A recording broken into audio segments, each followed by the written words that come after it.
علیکم ورحمۃ اللہ وبرکاتہ۔ آج کا ہمارا یوٹیوب کا ٹاپک ہے رسول اللہ صلی اللہ علیہ وسلم اور وادی النخل کا واقعہ۔ امید کرتا ہوں کہ آپ سب خیریت و عافیت سے ہوں گے۔ بسم اللہ الرحمن الرحیم۔ رات کے سناٹے میں ایک تنہا مسافر مکہ مکرمہ سے دور طائف کے راستے میں وادی النخل کے مقام پر قیام کرتا ہے۔ ہوا میں ہلکی سی ٹھنڈک ہے، آسمان پر چاندنی بکھری ہوئی اور وہ محبوب خدا صلی اللہ علیہ وسلم اپنے رب کے سامنے قیام میں ہے۔ چہرہ انور پرسکون ہے، لبوں پر قرآن کی تلاوت جاری ہے اور آواز ایسی کہ جیسے جنت کے چشموں سے بہنے والی نرمی و مٹھاس۔ یہ وہ رات تھی جس میں زمین اور آسمان کے بیچ ایک عجیب ملاقات ہونے والی تھی۔ جنات کا ایک گروہ قرآن سننے آیا اور ایمان لے آیا۔ وادی النخل کا واقعہ سمجھنے کے لیے ہمیں اس وقت کی فضا دیکھنی ہوگی۔ نبی اکرم صلی اللہ علیہ وسلم مکہ میں 13 سال تک لوگوں کو توحید کی دعوت دیتے رہے، لیکن مکہ کے سرداروں نے آپ پر ظلم کی پہاڑ توڑ دیے، آپ کے اوپر خالی ڈال گئی، طائف میں پتھروں سے لہو لہان کیا گیا، لیکن زبان پھر بھی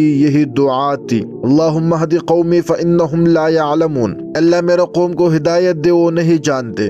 آپ طائف سے واپس لوٹے تو وادی النخل میں کچھ دن ٹھہرے۔ یہ وہی جگہ ہے جہاں اللہ نے اپنے نبی علیہ السلام کو ایک ایسا غیبی سامع عطا کیا جو انسان نہیں جنات تھے۔ وادی النخل کی رات اور قرآن کی تلاوت۔ اس رات نبی علیہ السلام فجر سے پہلے کے وقت میں تلاوت فرما رہے تھے۔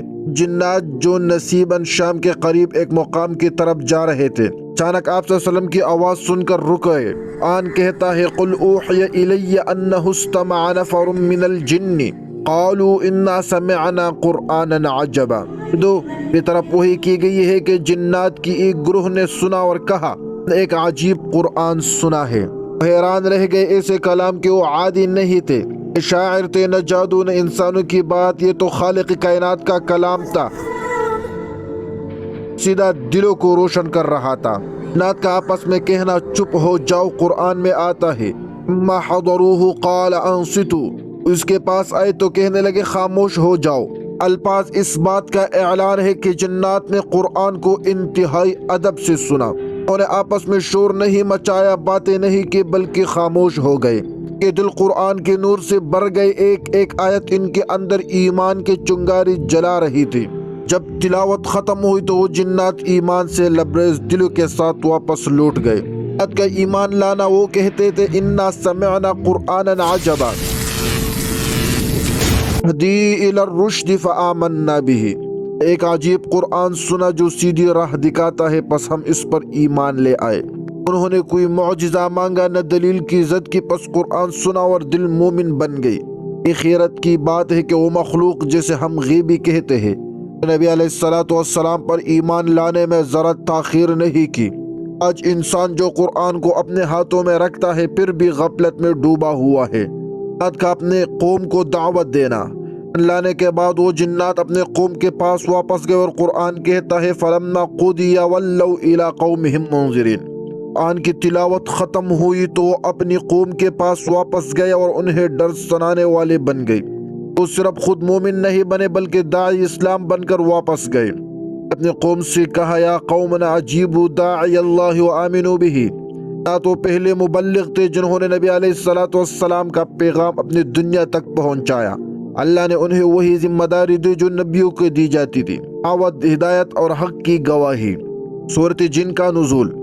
یہ واقعہ مکہ مکرمہ میں پیش آیا اور اسی پس منظر میں سورہ جن نازل ہوئی۔ اسی صورت میں جنات کے ایمان کا بیان ہے، ان کے اقوال، عقائد اور حیرتیں۔ وہ کہتے ہیں وَإِنَّا لَمَّا سَمِعْنَا الْهُدَىٰ آمَنَّا بِهِ، اور جب ہم نے ہدایت سنی تو ہم اس پر ایمان لے آئے۔ وہ اپنی سابقہ گمراہی کا اعتراف کرتے ہیں، أَنَّا كُنَّا نَقْعُدُ مِنْهَا مَقَاعِدَ لِلسَّمْعِ فَمَن يَسْتَمِعِ الْآنَ يَجِدْ لَهُ شِهَابًا رَّصَدًا۔ آسمان پر سنتے رہتے تھے مگر اب جو سنتا ہے اسے آگ کا شعلہ تاک میں پاتا ہے۔ یعنی جب نبی علیہ السلام مبعوث ہوئے تو آسمان کی خبریں محفوظ کر دی گئی، شیطان اور جنات کو بھگا دیا گیا، اور یہ ان کے لیے ایک علامت بن گئی کہ زمین پر کوئی عظیم نبی مبعوث ہوا ہے۔ قرآن کی تاثیر، جنات کے ایمان کا فلسفہ۔ ذرا غور کرے، جنات نے قرآن کا صرف ایک حصہ سنا اور ایمان لے آئے۔ پورا قرآن پڑھتے ہیں، سنتے ہیں، لیکن دل پر اثر نہیں ہوتا۔ کیونکہ وہ چپ ہو کر سننے والے تھے اور ہم اکثر سوچ کے بغیر پڑھنے والے ہیں۔ جنات نے دل سے سنا، ہم اکثر زبان سے پڑھتے ہیں، اس لیے وہ ہدایت پا گئے اور ہم ہدایت کے قریب ہو کر بھی دور ہیں۔ علیہ الصلاۃ والسلام کی شان اور دعوتی عالمگیر۔ وادی النخلہ کا یہ واقعہ نبی علیہ الصلاۃ والسلام کی عالمگیر رسالت کا اعلان ہے۔ اللہ نے فرمایا وما ارسلناک الا رحمۃ للعالمین، ہم نے آپ کو تمام جہانوں کے لیے رحمت بنا کر بھیجا ہے۔ اب صلی اللہ علیہ وسلم کی رسالت صرف انسانوں کے لیے نہیں بلکہ جنات کے لیے بھی تھی۔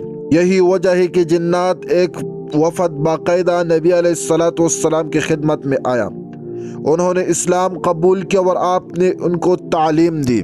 حدیث صحیح مسلم میں بھی موجود ہے۔ نصیحت، قرآن سننے کا آداب۔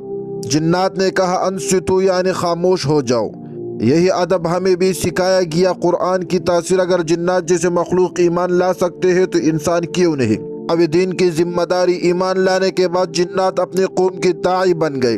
ایمان صرف دل میں رکھنے کا نام نہیں بلکہ پھیلانے کا نام ہے۔ علیہ الصلاۃ والسلام کی عالمگیر رسالت، آپ صلی اللہ علیہ وسلم کی دعوت صرف عرب نہیں بلکہ عالمین کے لیے ہے۔